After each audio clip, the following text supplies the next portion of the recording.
저는 오늘 같은 크리스마스에도 장사를 나온 노점상인이라고 합니다. 만나서 반갑습니다. 제가 뭘 파냐고요? 저는 여름에는 참외를 팔고 있고요. 또 겨울에는 붕어빵을 팔고 있습니다. 오늘은 뭘 팔러 나왔냐고요? 바로 이름하여 크리스마스 낭만노점! 제가 몇 날 며칠을 잠도 못 자고 물건을 뛰어다가 지금 장사하러 나왔습니다. 예쁘죠? 예쁘죠? 근데요, 이렇게 제가 수고하는 거를 제 아내는 모르더라고요. 그리고 막 이렇게 잠을 안 자고 저기 가서 물건 뛰냐고, 크리스마스에 무슨 장사냐고. 근데 저 같은 노점 상인이 이런 대목을 놓칠 수가 있습니까? 장사해야죠. 그리고요, 제가 평상시에는 교회에 헌금을 별로 못해요. 근데 오늘은 특별히 장사한 거 모두 전부 헌금할 생각입니다. 아이고, 박수가 나네. 아이고. 근데 이게 장사라는 게 말이죠, 쉬운 일은 아니에요. 평상시에 진상을 만날 때도 있고 단속반을 만날 때도 있고 여간 힘든 일이 아닌데, 그럼에도 불구하고 저는 힘들 때마다 찬양을 부릅니다. 찬양을 하면요 새 힘이 솟아나거든요. 오늘도 찬양하면서 장사 준비를 하려고 하는데요, 어떻게 크리스마스인데 저랑 같이 크리스마스 찬양하시겠어요? 다 같이 찬양하시겠습니다.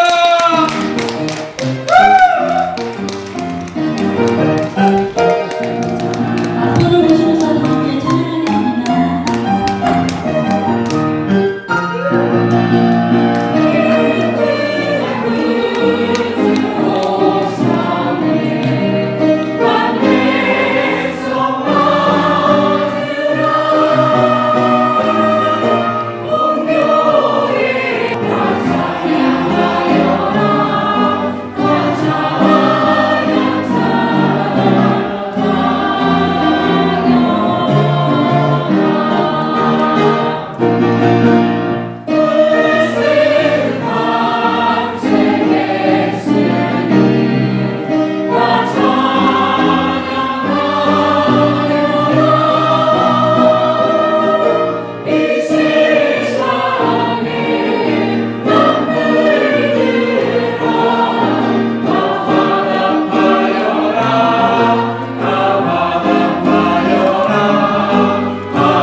치워야겠다. 장사 끝내고 치워야지. 보자. 뭐 별거 있습니까? 장사 다 끝내고 치우면 치우는 거죠 뭐. 이거 큰일 났다. 빨리 팔아야 되는데. 사람들이 어디 좀 사람들이. 저기요. 안녕하세요. 이거 크리스마스 장식품이거든요. 예쁘죠? 예뻐요. 예, 오늘 이거 하나 10,000원인데 하나 특별히 5,000원 드리겠습니다. 5,000원. 네, 감사합니다. 거기 앞에 하세요.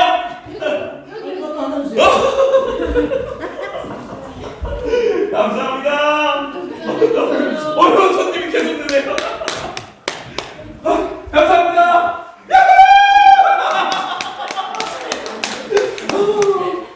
사실은요, 저희 장인어른이 교회 재정부를 맡고 있거든요. 제가 평상시에 헌금을 조금 하니까 교회 가기가 그렇게 민망하더라고요. 근데 오늘은 이거 다 팔고 몽땅 헌금할 거니까 제가 어깨에 힘 좀 들어가도 되겠죠? 그나저나 이거 빨리 팔아야 되는데 사람들이 좀 지나다니는데 관심은 없네. 이거 어떻게 관심을 끌지? 이게 장사하는 게 관심을 끌어야 되는데 맞아! 짜잔! 비장의 아이템. 요거 있으면 됩니다. 사람들이 이렇게 눈이 내리면은 마음이 설레면서 몽글몽글해지거든요. 그러면은 지갑이 잘 열려요. 눈이 왔으면 좋겠다. 메리 크리스마스! 화이트 크리스마스!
진짜 눈이 왔으면 좋겠다. 이겠죠 오토바이 소리. 누가 추운데 이렇게 오토바이를 타고 다녔느냐 깜짝 놀랐네. 장사하자 장사.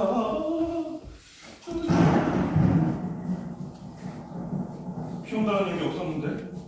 큰일 났다. 저기요 크리스마스 장식품 좀 보고 가세요. 저기 크리스마스 장식품 좀 보고 가세요. 저기 사람 있다. 저기요 크리스마스 장식품 좀 보고 가세요. 예? 비 올 것 같은데? 무슨 비예요? 어제 일개후에 비 온다는 얘기 없었어요. 빨리 보고 가세요. 예?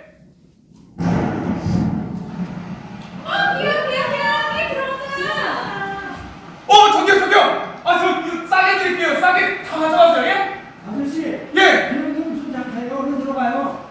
저기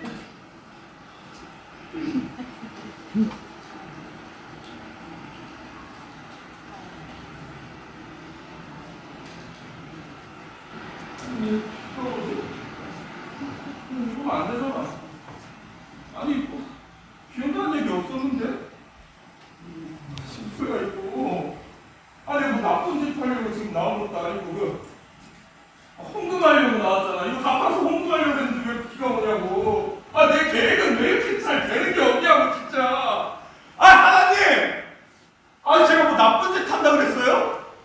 헌금하려고 그랬잖아요. 헌금이요. 도와주셔야죠. 아니 최소한 안 도와주셔도 되는데 방해는 하지 마셨어야죠. 아 비가 오는 게 뭐예요? 비가 크리스마스인데.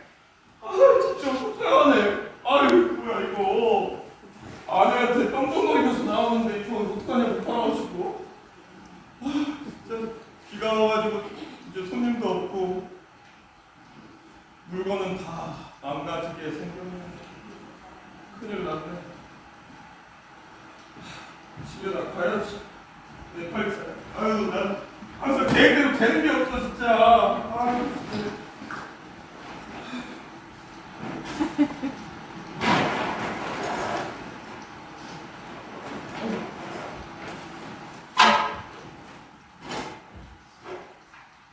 뭐 많은 게 좀 있습니다. 아, 보면 모릅니까? 비가 와서 이제 들어가려고요. 그거 잘 됐네요. 비 오는 날에 크리스마스. 얼마나 운치 있습니까? 뭉치요? 이런 씨. 아 비가 와가지고 손님들도 없고 장사도 못하는데 짜증나게 진짜. 손님이 없다. 손님. 잠깐만. 그 손님인데. 나 손님이에요? 이 물건을 좀 보려고 왔는데, 아이고 손님 잘 오셨습니다. 이제 물건이 여기 비에 젖어가지고 쓸 수 있는 게 없어요. 살 게 없으니까 빨리 가세요. 글쎄요. 제가 봤을 때는, 살만한 게 있는 것 같은데요. 아 이거 신박한 진상이네. 아 이보세요. 아 여기 다 비에 젖어가지고 쓸 수 있는 게 없는데 도대체 뭘 산다는 거예요? 뭘? 당신이요? 예? 당신이요? 당신을 사러 왔어요. 저기 아저씨 이거 어차피 못 쓰니까 아저씨 다 드릴 테니까 다 가지고 가세요. 전 집에 들어가겠습니다. 장인어른에게 인정받는 거 좋죠. 아내한테 인정받는 것도 좋아요. 야, 헌금 많이 하는 거. 그거 굉장히 좋죠.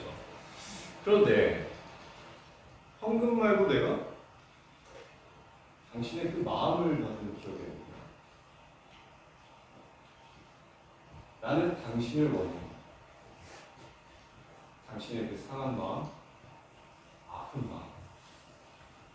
이거 내가 사러 왔어. 당신 대체 누구야? 난 예수예요.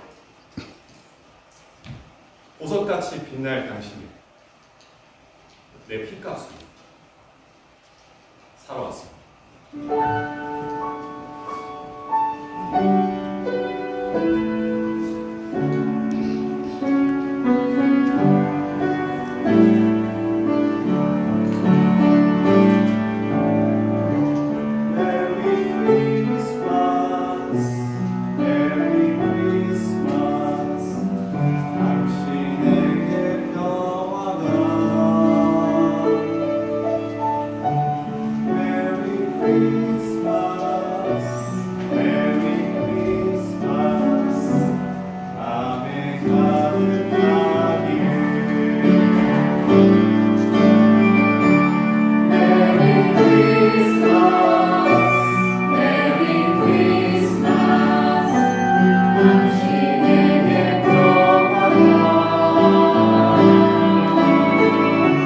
Merry Christmas, Merry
그렇게 저는 빗속에서 예수님을 만났습니다.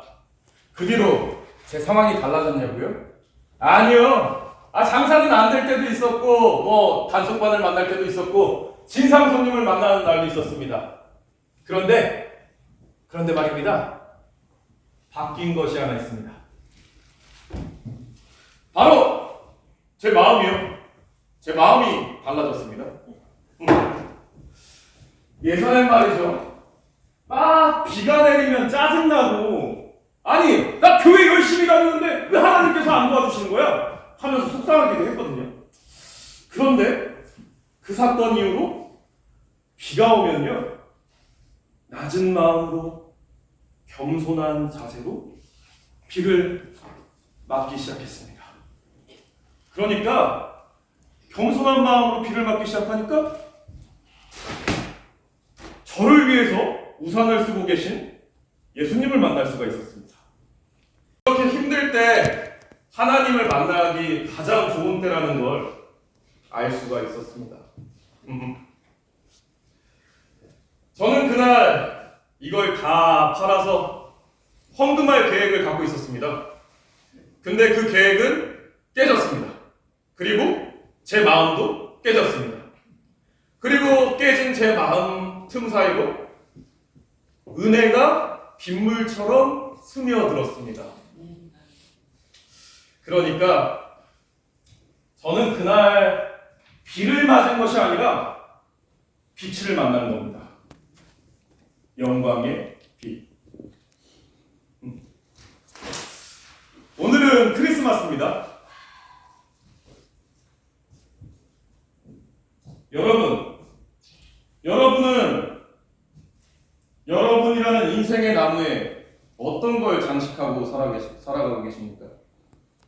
뭐 근사한 집, 아파트, 내가 타고 싶은 차, 드림카, 결혼도 잘하고 싶고 내 꿈도 이루고 싶고 내 소망대로 다 이루고 싶은 거, 그런 걸로 장식하고 계신가요? 이제는요, 저와 여러분이 나의 영광, 나의 자랑으로 장식하고 사는 삶이 아니라 하나님의 영광, 하나님의 나라, 하나님의 뜻으로 장식하고 사는 저와 여러분이 되시길 축복합니다.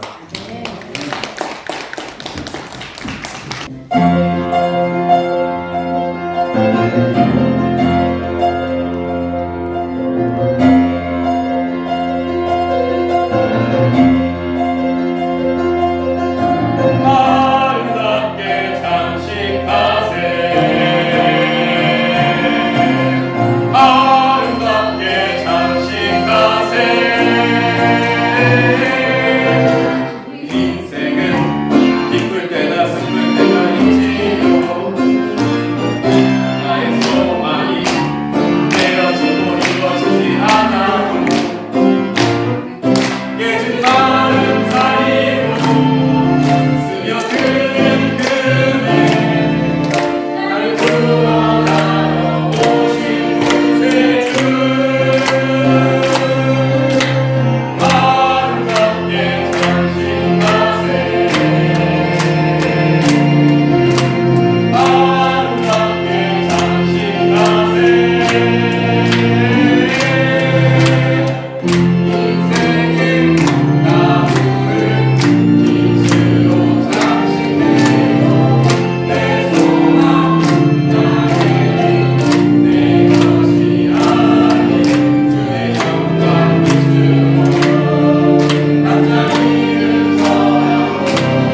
예수님이 2000년 전에 인간의 몸을 입고 이 땅에 오셨는데 사람들은 이것을 모르거나 알면서도 부인하는 경우가 많습니다. 기독교라고 하는 종교에서 말하는 것이기 때문에 부정적으로 생각하는 사람들이 많습니다. 그러나 이것은 역사적인 사실입니다. 우리나라 1592년에 임진왜란을 겪었습니다. 7년 동안의 전쟁으로 수많은 사람들이 죽었습니다. 2010년부터 35년 동안 일본 식민지 통치를 받았습니다. 다 부끄러운 역사이지만 부인할 수 없는 사실입니다. 그래서 우리나라 사람들은 일본 사람들에 대해서 피해의식이 있습니다. 축구를 해도 다른 나라하고는 져도 일본하고는 지면 안 돼. 그렇잖아요? 피해의식이 있기 때문에 그렇습니다. 왜 이런 감정을 가지고 있습니까? 역사적인 사실을 알고 있기 때문입니다. 지금으로부터 2000년 전에 팔레스틴에서도 이런 역사적인 사건이 있었습니다. 하나님이 이스라엘 백성들에게 주셨던 구약 성경에 예언된 메시아가 태어났습니다. 이게 우리나라 역사가 아니라 다른 나라 역사니까 우리는 잘 모를 수가 있습니다. 그러나 이제는 전 세계 사람들이 다 알고 있는 역사적인 사실입니다. 왜냐하면 성경 보급과 복음 전도를 통해서 많은 사람들에게 알려졌기 때문입니다. 그런데도 우리는 우리나라 역사가 아니기 때문에 기독교라고 하는 종교에서 주장하는 것이기 때문에 이것이 역사적인 사실이라는 것을 부인하는 사람들이 많습니다. 성경을 읽어보신 분들은 알겠지만 성경에 기록된 내용이 지금까지 인류 역사를 통해서 사실이라는 것이 증명이 되었습니다. 또 앞으로도 계속해서 증명이 될 겁니다. 단 한 건도 성경의 역사가 거짓이라는 증거가 지금까지 없습니다. 오히려 성경의 역사를 통해서 주변 많은 나라들의 역사가 잘못됐다고 수정된 경우는 있어도 주변 나라들의 역사를 통해서 성경의 역사가 수정된 예는 단 한 건도 없습니다. 왜냐하면 성경은 하나님이 말씀하신 진리이기 때문입니다. 어떤 역사도 어떤 과학적인 학문도 성경이 거짓이라고 증거하는 내용이 없습니다. 오늘 보면 성경을 기록한 마태는 예수님의 탄생이 역사적인 사실이라는 것을 강조하기 위해서 마치 역사책을 기록하는 것처럼 성경을 기록했습니다. 1절을 보십시오. 헤롯 왕 때에 예수께서 유대 베들레헴에서 나심에 동방으로부터 박사들이 예루살렘에 이르러 말하되 그랬습니다. 언제 일어났는가? 어디서 일어났는가를 정확하게 기록을 했습니다.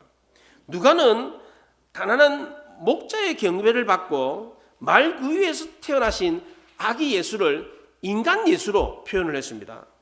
우리가 방금 보았던 노점상에게 나타났던 그 예수님은 연약하고 부족한 사람에게 나타난 인간 예수님으로 나타난 것입니다.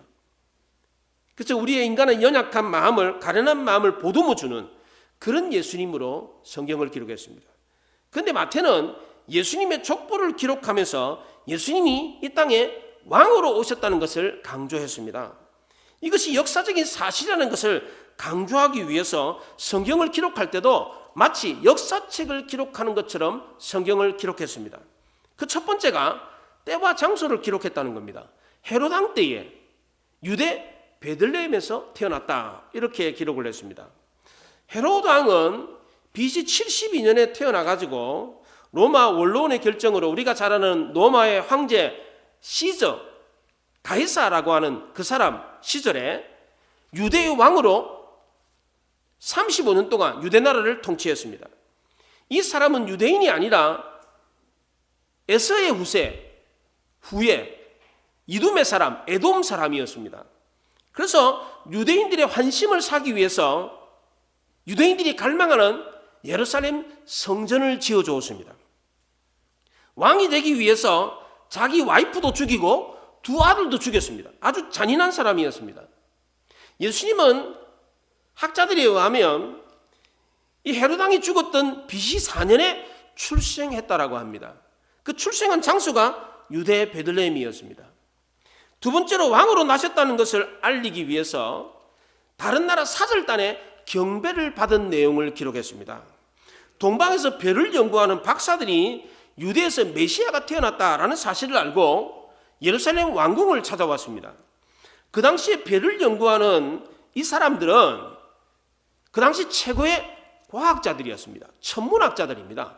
별을 보고 점을 치는 뭐 마술사들 이런 사람들이 아닙니다. 최고의 지성인들이었습니다. 동방에서 왔다라고 했는데 이 동방이 어디냐? 페르시아나 아라비아다 이렇게 생각을 합니다. 동방 박사들은 바벨론 포로 시기에 유대인들이 돌아왔잖아요. 바벨론에서 포로에서 풀려났잖아요. 그때 유대인들이 다 돌아온 것이 아니고 거기에 정착해서 머물렀던 사람들의 후예들이었습니다. 이 사람들은 조상들을 통해서 구약 성경을 들어서 알고 있었는데 이 사람들이 별을 연구했잖아요. 그런데 늘 별만 쳐다보고 별을 연구했는데 어느 날 갑자기 크고 빛나는 별이 있었습니다. 그걸 보고 구약 성경에 예언된 그 말씀이 떠올랐습니다.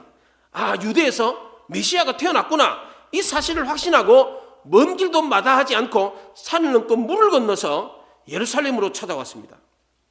동방 박사들이 몇 명인지는 정확하게 알 수가 없습니다. 예물을 3가지 가져왔으니까 3사람이 아니겠는가 그렇게 생각을 하는데 정확하지가 않습니다. 그래서 옛날 찬송가의 116장에서는 동방박사 3사람 이렇게 노래를 불렀어요. 근데 이번에 바뀐 찬송가에는 117장으로 되어 있는데 동방에서 박사들 이렇게 바뀌었어요.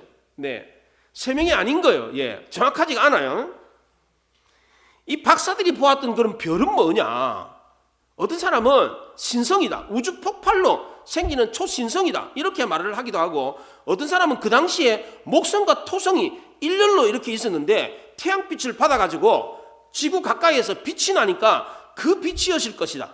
또 어떤 사람은 75년마다 이 지구를 이렇게 도는 헨리 혜성이다 이렇게 말하는 사람들이 있습니다. 굳이 과학적인 어떤 지식을 가지고 성경의 내용을 증명하려고 하는 사람들이 있는데 이건 타당성이 좀 부족합니다. 왜냐하면 이 별들은 다 지나가는 별들입니다. 그러나 성경에 나오는 별은 머물러 있는 별이었습니다. 9절에 보면 동방에서 보던 그 별이 문득 앞서 인도하여 가다가 악이 있는 곳에 머물러 서 있는지라 그랬습니다. 문득이라는 말은 어떤 행위가 갑자기 일어났다는 겁니다. 별이 다시 갑자기 나타나 가지고 악이 있는 곳에 머물러 섰습니다. 누가복음 2장 9절에서는 이 별의 빛을 하나님의 영광이 두루 비쳤다 이렇게 영광이라는 단어로 설명을 했습니다.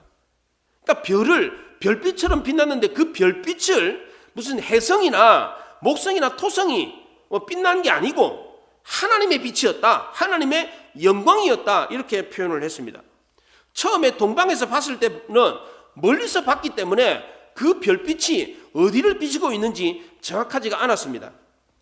예루살렘과 베들레헴은 거리가 7.2km 정도 떨어져 있습니다. 그래서 멀리서 봤을 때는 그 별빛이 정확하게 어디를 비추는지를 알지를 못해가지고 메시아가 태어났으니까 왕궁에서 태어날 거다라고 생각하고 왕궁을 찾아왔습니다. 그리고는 유대인의 왕으로 나시니가 어디 있습니까? 우리가 그에게 경배하기 위해서 왔습니다 이렇게 말을 했습니다. 유대의 왕이 아니라 유대인의 왕으로 나신 이가 어디 있습니까? 이렇게 물었습니다. 이 얘기를 듣고 헤롯 왕은 깜짝 놀랐습니다. 자기는 유대의 왕이지 유대인의 왕이 아니었기 때문입니다. 그럼 이게 뭡니까? 무슨 뜻입니까 이게? 헤롯 왕의 아들이 아니라 다른 유대인의 아들이 왕이 된다는 얘기입니다. 이 얘기를 듣고 헤롯도 깜짝 놀랐지만 온 성이 난리가 났어요.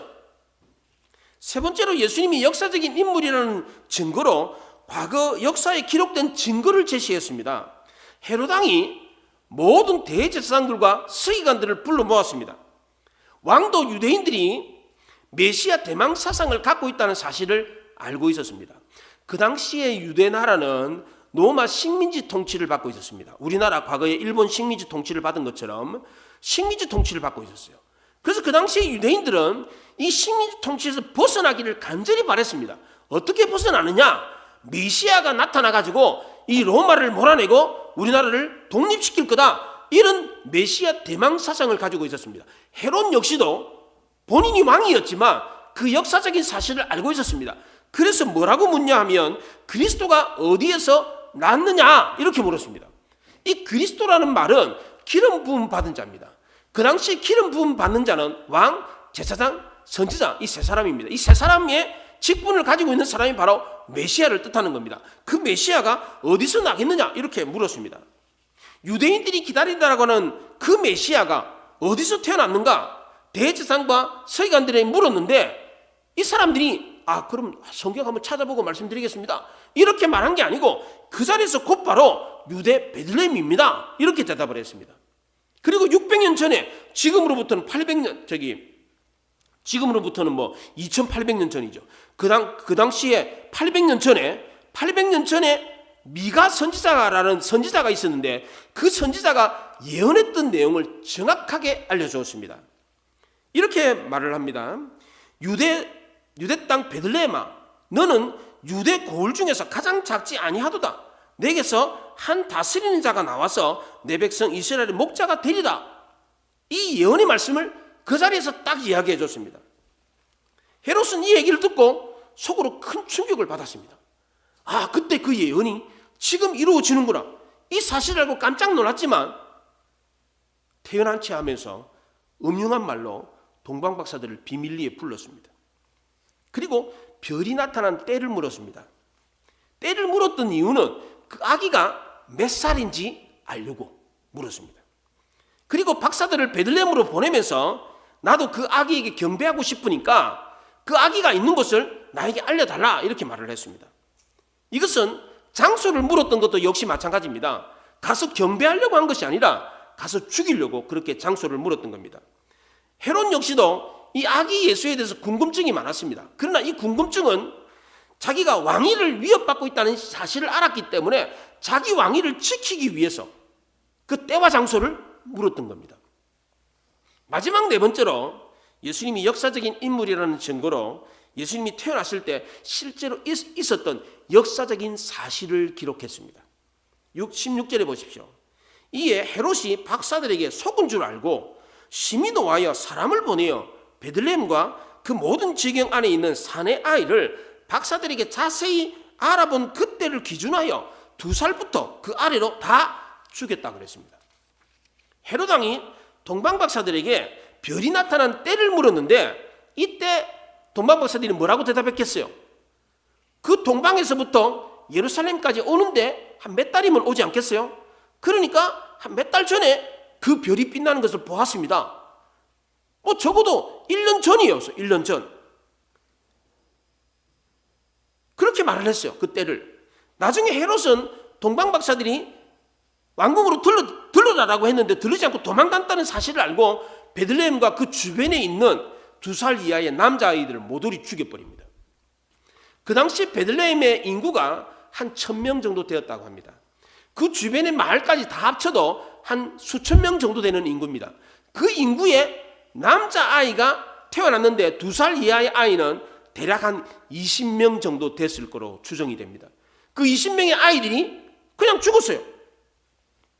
이 사건을 선지자 예레미야가 예언한 것을 성취되었다 그렇게 말을 합니다. 18절에 라마에서 슬퍼하며 크게 통곡하는 소리가 들리니 라헬이 그 자식을 위하여 애곡한 것이라. 그가 자식이 없으므로 위로받기를 거절하였다라고 하면서 이 얘기를 했어요.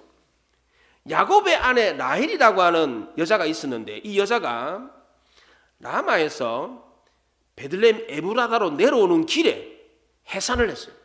아이를 낳았는데 아이를 낳다가 죽습니다. 이 여자가 원래 요셉이라는 아들을 낳았어요. 그런데 요셉이라는 아들을 잃어버렸어요.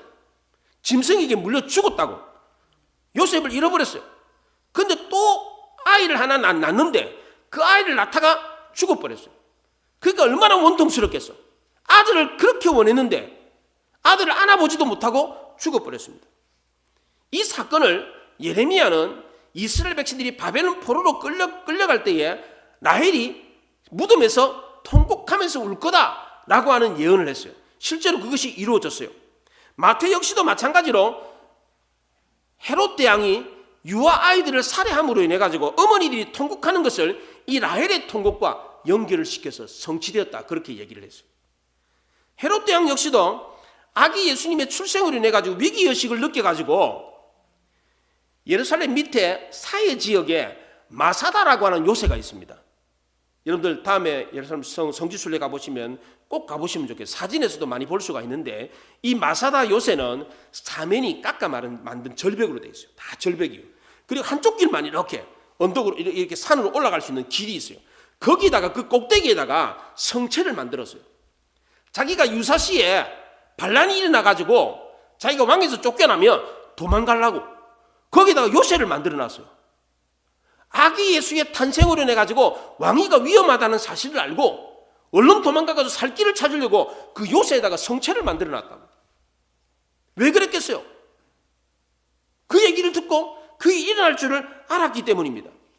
헤롯은 어떻게 하든지 간에 자기 왕위를 빼앗기지 않으려고 길을 썼습니다. 왕위에 오를 때도 자기 아내도 죽이고 두 아들도 친척도 다 죽여버렸어요. 이런 강한 집착을 보였지만 하나님이 보내신 메시아는 막을 수가 없었습니다. 동방박사들에게 그 때와 장소를 알려주면 동방박사가 자기에게 알려주면 경배하겠다고 그랬는데 그것도 다 거짓말이었습니다. 종교 지도자들도 메시아가 유대 베들레헴에서 태어났다는 사실을 알았어요. 그럼 찾아가야 되잖아요. 그동안 그렇게 고대하고 기다렸던 메시아가 나타났으니까 종교 지도자들은 그 메시아가 태어난 곳을 가야 되지 않습니까? 근데 가지 않았어요. 예루살렘에서 유대 베들레헴까지는 7.2km예요. 7.2km면 두세 시간이면 갈 수 있는 거리예요. 그리 멀지도 않아요. 그런데도 불구하고 안 갔습니다. 오늘 우리 시대도 마찬가지입니다. 세상 사람들은 기독교에서 말하는 예수님이 다시 오셨다고 그래도 오지 않습니다. 지금도 기독교에서 전하는 복음이 거짓이다, 사기다 그렇게 말을 하고 있습니다. 역사적인 사실이라고 이야기를 하는데도 불구하고 예수님이 탄생했을 때 그 기록을 성경의 기록은 그냥 성경의 기록만이 아니라 그때 역사적으로 있었던 사건과 연관을 시켜가지고 그때 같이 그 일이 있었다라는 증명을 보였어요. 역사적인 사실이다. 이거는 꾸며낸 이야기가 아니다 라고 하는 사실을 성경에 기록을 했단 말이죠. 그 어느 역사도 그 어떤 과학도 성경이 잘못됐다는 증거를 제시하지 못하고 있어요. 오히려 성경의 역사를 통해서 그 시대의 주변 역사를 증명해 보이고 있어요. 역사적인 사실이에요. 그런데도 불구하고 사람들은 찾아오지 않았습니다. 예수님의 시대에도 그랬고 지금도 마찬가지입니다. 그렇다면 누가 하나님 앞에 나와가지고 하나님께 영광을 돌릴 수 있습니까? 동방박사들처럼 찾아와서 경배하는 사람입니다. 오늘 여러분들처럼 교회 나와서 예배를 드리는 사람들입니다. 11절에 보십시오. 집에 들어가 아기와 그 어머니 마리아가 함께 있는 것을 보고 엎드려 아기께 경배하고 보배합을 열어 황금과 유황과 모략을 예물로 드리니라 그랬어요. 동방박사들이 예수님께 경배한 모습을 6가지 동사로 설명을 했습니다. 들어가서 보고 엎드려 경배하고 보배합을 열어 예물로 드렸더라 그랬습니다. 이 6가지 동사는 성도들이 교회에서 어떻게 예배를 드려야 되는가에 대한 예배의 모본과 같습니다. 동방박사들이 경배했던 그 모습 그대로 우리도 하나님께 예배를 드려야 하나님께 영광을 돌릴 수 있다는 겁니다. 첫째는 교회 들어와서 예배를 드려야 됩니다. 두 번째는 교회 와가지고 하나님의 영광을 보아야 됩니다. 세 번째는 자신이 죄인인 줄 알고 겸손하게 엎드려야 됩니다. 네 번째는 자기를 낮추고 하나님을 높이며 경배해야 됩니다. 다섯 번째는 자신의 삶과 마음을 열고 하나님 앞에 내려놓아야 됩니다. 그래야 자기 삶과 마음이 고침을 받는 겁니다. 마지막 6번째는 예물을 드려야 됩니다. 구약시대의 제사는 오늘날 예배와 똑같습니다. 구약시대의 제사에는 예물이 없으면 제사를 드릴 수가 없었습니다. 예물 없이 제사를 드리러 오는 사람은 제사를 드리는 것이 아니라 구경하러 오는 사람입니다. 지금도 마찬가지입니다. 예배를 드릴 때에 빈손으로 나오지 말라 그랬습니다. 죽어서 영원한 지옥 형벌에 떨어져야 될 사람이 영원한 생명을 얻고 천국에 가게 됐으니까 어떻게 빈손으로 나올 수 있겠습니까? 감사의 예물을 가지고 나오는 게 당연한 것입니다. 이 6가지 중에 단 하나도 빠지면 온전한 예배가 될 수가 없습니다. 동방박사들이 그렇게 온전한 예배로 하나님께 영광을 돌렸던 것처럼 오늘날 우리도 이 온전한 예배의 모습을 통해서 하나님께 영광을 돌려야 합니다.